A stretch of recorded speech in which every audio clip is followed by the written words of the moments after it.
What's the difference between a macaron and macron?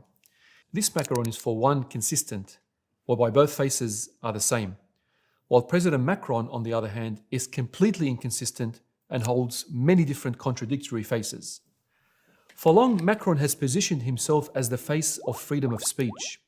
He has aggressively defended the right to insult the sacred symbols of Muslims and even allowed for such insults to be projected onto government buildings. Yet, when it comes to insults hurled against his leadership and his country, Mr. Macron has a very different face. For example, following President Erdogan's suggestion that Macron needed mental treatment for his harsh behavior towards Muslims, the French president's office quickly censured him for his unacceptable comments and immediately withdrew their ambassador from Turkey, stating that rudeness and insults would not be tolerated and that such commentary was dangerous. Clearly, Macron's belief in freedom to insult isn't so free after all. But of course, this hypocrisy isn't new. It was only recently in Beirut where he was again exposed for his hypocrisy after he refused to condemn cartoons denigrating the Prophet Muhammad, peace be upon him. He claimed that the President of the French Republic should never have the right to comment on any editorial choice by a journalist. Yet, only moments later, he was caught heavily rebuking a French journalist for reporting on his sketchy meetings with Hezbollah. The hypocrisy is blatant and something that is even entrenched in France's own laws. For instance, France considers it a crime to denigrate the French flag in a public place, and anyone caught trying to destroy, damage, or use the flag in a degrading manner would be subject to a hefty fine. Clearly, France considers some symbols more sacred than others. Yet to France, freedom of speech is nothing more than a political tool that is yielded selectively.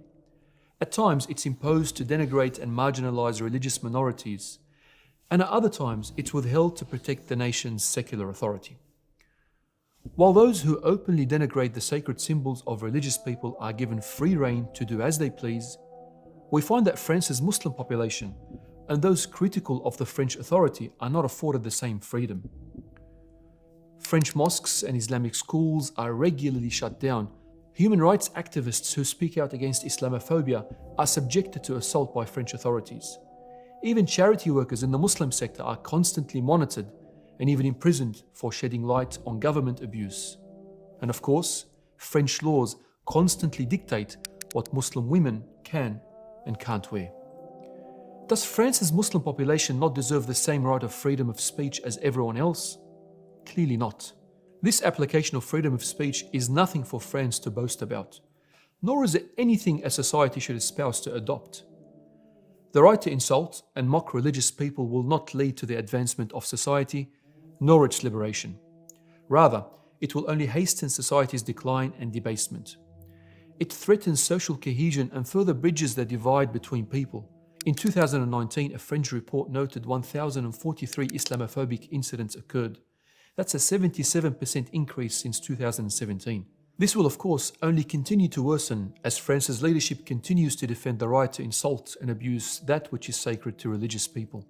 It's no surprise that it was only last week that 2 Muslim women were stabbed under the French symbol of liberty, the Eiffel Tower, as the attacker shouted, "Dirty Arabs." Free speech simply does not exist in absolute form, and no society will function effectively if it attempts to do so. Societies across the world have laws to limit speech harming religious minorities, and France should be no exception.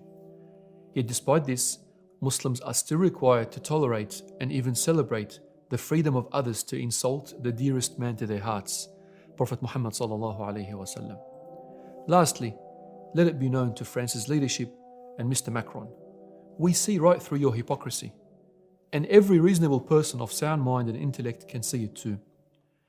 The hypocrisy you espouse is shameful and embarrassing, and quite frankly, nothing more than a smokescreen to hide all the governmental failures your leadership has suffered. So maybe take a lesson or two from the macaron. Lose the contradictory faces and be consistent.